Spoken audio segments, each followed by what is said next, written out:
putus asa pasti, karena beternak kan bukan uang sedikit kan yang dikeluarkan. Tapi kalau untuk langsung buat memulai lagi beternak rasanya no dulu deh.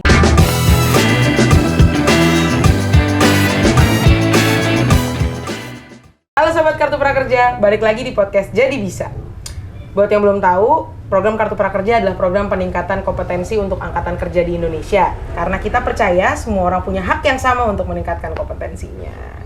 Nah, hari ini kita kedatangan tamu yang sangat spesial dari Kecamatan Dedai, Kabupaten Sintang, Kalimantan Barat. Kita ada Mbak Siti Masruroh. Halo Mbak Siti, apa kabar? Alhamdulillah baik. Wah, luar biasa nih. Kayaknya sudah bersemangat nih ya, selalu bersemangat nih kelihatannya nih. Harus ya, harus. Oke. Mbak Siti kan nih dengar kan guru PAUD ya, Mbak. Ya, boleh dong Mbak cerita kegiatan sehari-harinya. Mungkin kan kadang ngajar di PAUD, terus ada kegiatan apa lagi sih biasanya yang dilakukan sehari-hari? Kalau kegiatan harian biasanya itu pagi-pagi kan bangun tidur biasa siapkan dulu buat jualan. Kan rumah kebetulan dekat SD kan. Jadi pagi-pagi bikin menu makanan sarapan pagi buat anak sekolah gitu, cemilan-cemilan. Habis itu jam 7 prepare buat pergi ke sekolah ngajar di PAUD sampai jam 9 sampai setengah 10 gitu kan. Lanjut pulang buka warung lagi. Terus biasa buka sampai jam 5 sore gitulah. Akhir-akhir ini untuk tahun ajaran ini kebetulan ada anak-anak SD juga yang alumni PAUD juga masih pengen belajar sama saya gitu kan. Jadi mereka minta belajar les lagi lah, les baca gitu. Jadi sambil berwarung sambil les juga gitu. Nggak banyak sih. Jadi kesehariannya banyak ngajar anak-anak sekitar sini ya Mbak ya? Gitu. Nah kayaknya Mbak Siti ini semangat untuk berbaginya besar sekali nih ya kan? Nah makanya mengembangkan diri juga waktu itu ikutan Kartu Prakerja ya Mbak ya? Iya. Kenapa sih Mbak waktu itu pengen daftar gitu, pengen daftar Kartu Prakerja itu kenapa sih? Ya pertama sih karena kita nggak ada kegiatan ya, zaman COVID itu kan belajar BDR, belajar dari rumah, PAUD pun sama Bu, BDR gitu kan. Jadi setelah masuk paling seminggu sekali, itu pun ketemunya orang tua, abis itu bagikan tugas untuk selama 1 minggu, nanti pertemuan gitu ke gitu kan, jadi kan nggak ada kegiatan, terus dapat informasi buat nambah ilmu gitu kan, ya udah mengalir aja gitu.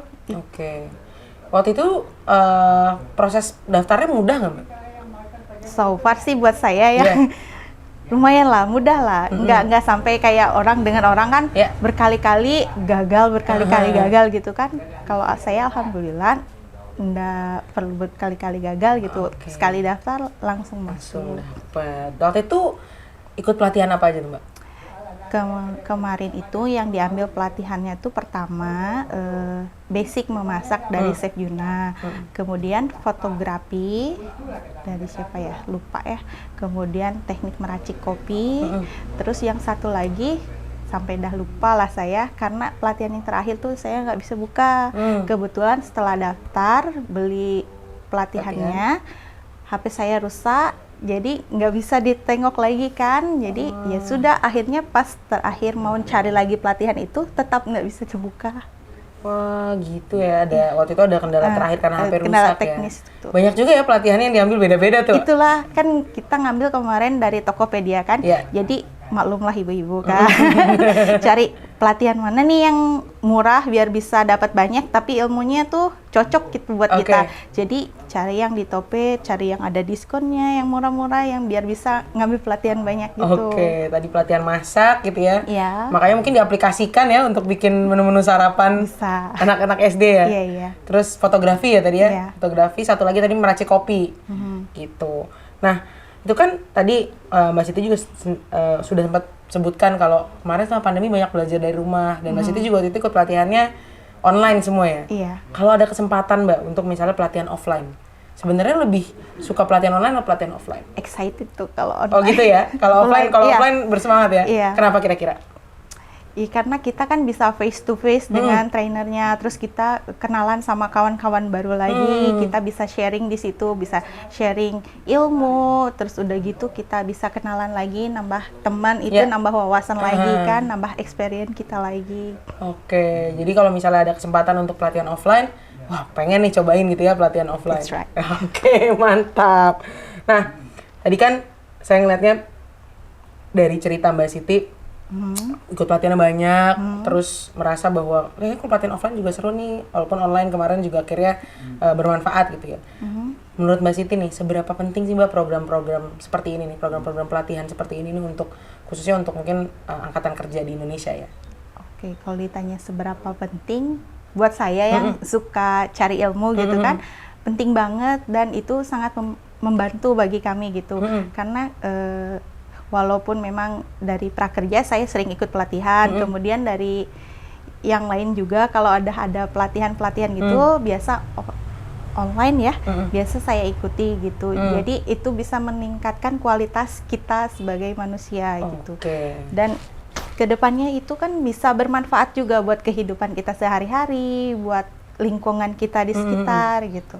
Jadi memang penting ya untuk meningkatkan kompetensi terus gitu kan. Mbak Siti nih punya upgrade skill. Upgrade skill, growth mindset nih ya kan. Mbak Siti nih walaupun ini mungkin banyak sobat prakerja yang nanya ke Kecamatan Deda itu ada di mana ya?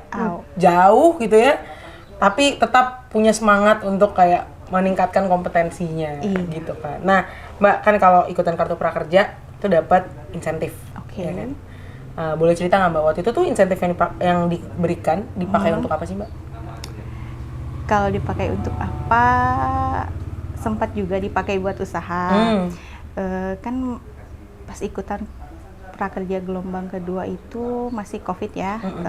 Jadi warung untuk jualan sarapan pagi kan tutup. Otomatis saya buka, itulah dipraktekkan skill dari prakerja kan, membuat menu makanan, kemudian saya foto-foto masuk medsos, dan alhamdulillah lah banyak yang tertarik, banyak yang datang siang-siang kayak gini, biasa sepi kan, banyak yang datang ke warung buat jajan belanja gitu kan. Tapi nasib buruk menimpa, saya terkena COVID. Memang sih nggak periksa ke rumah sakit, ke puskesmas enggak, cuman kan penciuman udah nggak merasa mencicip makanan udah nggak bisa gitu kan, tawar semua. Jadi ya sudah, daripada bikin musibah yang lebih banyak kan, jadi stop dulu berjualan pada saat itu. Kemudian udah agak lama saya kemudian cobain buat beternak. Coba buat memelihara ayam petelur gitu kan. Nengok pandemi kan nggak tahu kapan berakhir kan, jadi cobalah ke peternakan, banting setir lah kan. Nggak ada basicnya nih ke peternakan, tapi coba-cobalah beternak ayam petelur. Kemudian alhamdulillah tuh hari-hari itu berkembang bagus gitu ayamnya. Sempat ayam-ayamnya bertelur, cuman satu waktu kena masalah lagi, ayamnya kena terjangkit penyakit gitulah. Jadi pertama 1-2 ekor yang sakit, kemudian lama-lama habis deh semua dalam kurun waktu 2 minggu. Mungkin karena ilmunya nggak dapat kali ya kan. Berapa total ayamnya dulu berarti Mbak? Kemarin coba beli itu nggak tanggung-tanggung ya, bodohnya saya. Saya beli ayam kecilnya itu 1 box, berarti isi 100 ekor tuh. Wow. Jadi yang berhasil capai dari kecil kan proses namanya kan, banyak yang mati, sisa sampai ke besar dan berhasil bertelur itu sekitar 70 ekor. 70 ekor, betul. Nah, kemudian habis itulah terkendala, kena penyakit yang udah besar tuh. Oke, ketika sisa 70 ekor udah besar, terus kena penyakit. Oke, jadi tutuplah peternakan ayamnya. Oke, terus habis dari peternakan ayam, akhirnya apa yang Mbak Siti lakukan? Setelah beternak itu nggak berhasil kan, alhamdulillah nih COVID udah mereda kan. Jadi kegiatan hariannya kembali normal, ngajar lagi, jualan lagi gitu. Oke. Sempat ngerasa ada kayak mungkin ketika kan tadi COVID, terus abis itu pandemi mulai, terus akhirnya jualannya harus banting setir kalau tadi ya kata Mbak Siti ya. Terus habis itu peternakan, tapi habis itu gagal lagi. Sempat ada ngerasa kayak, aduh, saya udah nyoba ini nih gagal terus nih. Sempat ada putus asanya nggak sih, Mbak? Putus asa pasti, karena beternak kan bukan uang sedikit kan yang dikeluarkan.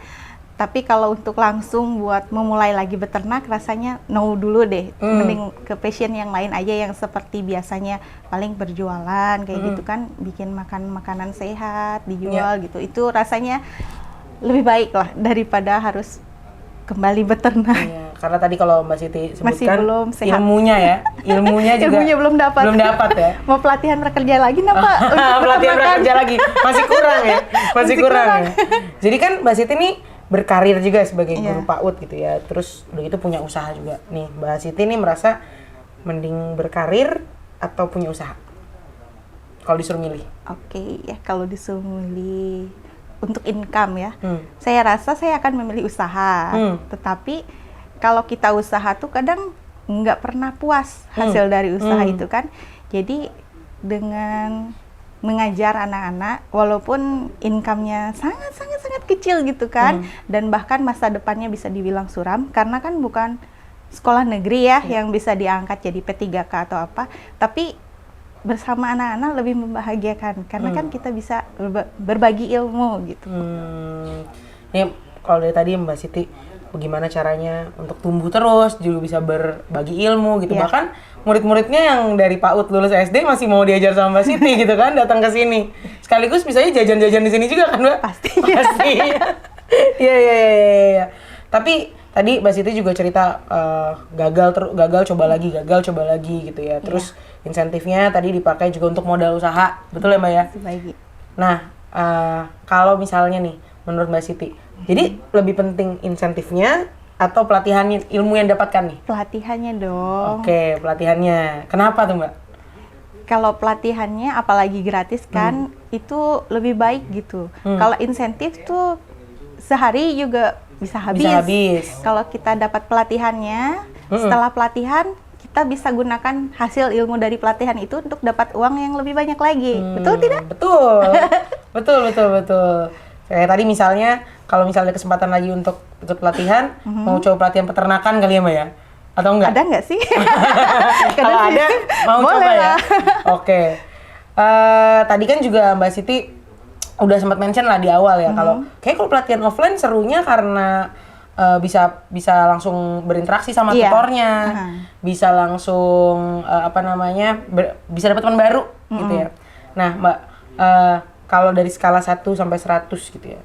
1 sampai 10 deh, kebanyakan 100. 1 sampai 10. Seberapa kepengen sih Mbak untuk ikutan tadi pelatihan offline gitu? Kalau pelatihan offline ditanya 100 deh. Wow. Kalau online berapa Mbak kalau online? Kalau online 70 lah. 70 ya. Kenapa tuh online lebih kecil daripada offline? Karena bisa dibilang experience-nya yang berbeda. Jadi berbeda. ilmunya tuh hanya ilmu pelatihan aja yang didapat kalau secara online.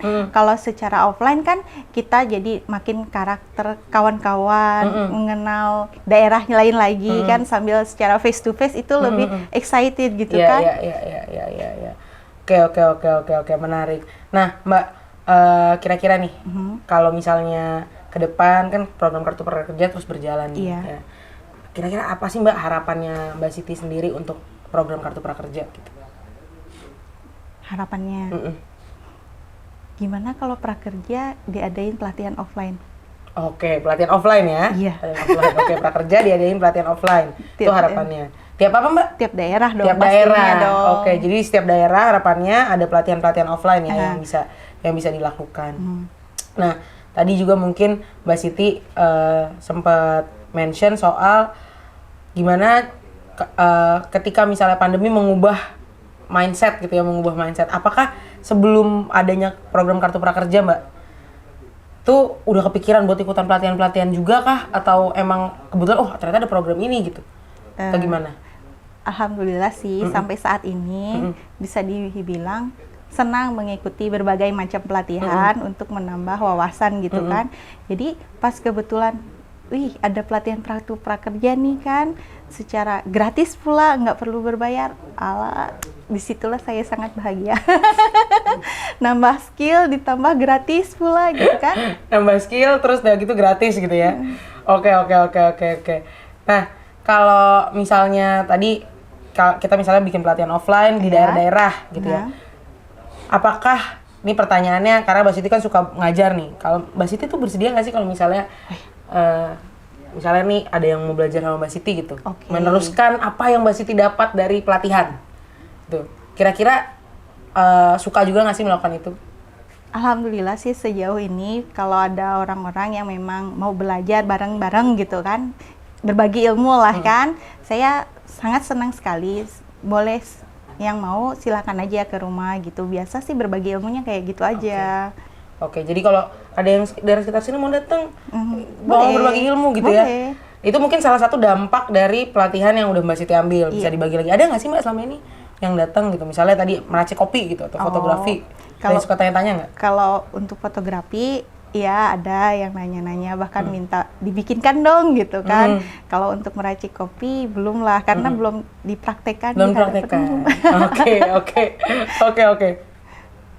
Berarti Mbak, dari 4 pelatihan yang diambil, apa dampak terbesar dengan kehidupannya Mbak Siti saat ini? Kalau dibilang dampak terbesar sih, selain nambah ilmu dan wawasan, itu pun pada saat pandemi kan saya praktek tuh. Itu kalau memang betul-betul saya jalankan secara continue, berkelanjutan, otomatis itu bisa meningkatkan penghasilan keluarga kan. Nah, kemudian itu juga bisa bermanfaat bagi teman-teman saya yang memang jika membutuhkan hal itu kan saya udah siap gitu. Oke. Emang sepertinya passionnya menjadi pengajar nih ya Mbak Siti ya. Mbak, ini obrolan seru sekali Mbak. Nanti mungkin kalau misalnya para sobat prakerja gitu ya, mau daerah Kalimantan Barat gitu ya, mau kira-kira ketemu sama Mbak Siti, tanya-tanya, boleh gitu kan Mbak ya berarti? Boleh nggak ya? Mungkin via boleh online aja dong. gitu Boleh kan? dong. Boleh ya. Boleh dong. Oke Mbak, terakhir mungkin bisa disampaikan, nanti langsung bisa ngadep kamera, bisa disampaikan kenapa sih orang harus ikutan program Kartu Prakerja? Boleh Mbak situ. Oke, kenapa harus ikut program Kartu Prakerja? Di sini kita bisa menambah ilmu wawasan tanpa kita harus mengeluarkan uang sepeser pun, tanpa kita harus keluar dari rumah, dan dapat mengupgrade skill kita sesuai yang seperti yang kita inginkan. Wah mantap, jadi kita jadi bisa upgrade skill ya kan, jadi bisa membuka wawasan gitu ya. Mbak Siti terima kasih banyak, obrolannya seru banget. Nggak, ini nih saya nggak rugi nih jauh-jauh menyusuri jalanan ke sini gitu ya. Ini daerahnya luar biasa gitu ya, dan daerah ini luar biasa karena ada Mbak Siti di sini. Jadi warga-warga sini mungkin bisa belajar banyak juga sama Mbak Siti. Semoga. Iya, sehat-sehat Mbak Siti. Amin. Semoga program Kartu Prakerja tadi bermanfaat dan bisa memberikan manfaat untuk banyak orang lagi lainnya gitu ya. Oke, sekian podcast Jadi Bisa kali ini. Kalau video ini bermanfaat silakan di-like. Kalau misalnya mau memberikan manfaat untuk orang lain silakan di-share sebanyak-banyaknya. Dan kalau misalnya ada pertanyaan atau ide-ide kira-kira kita harus ngulik siapa ya, langsung taruh di kolom komentar. Sekian, terima kasih. Sampai bertemu di podcast Jadi Bisa selanjutnya. Dadah!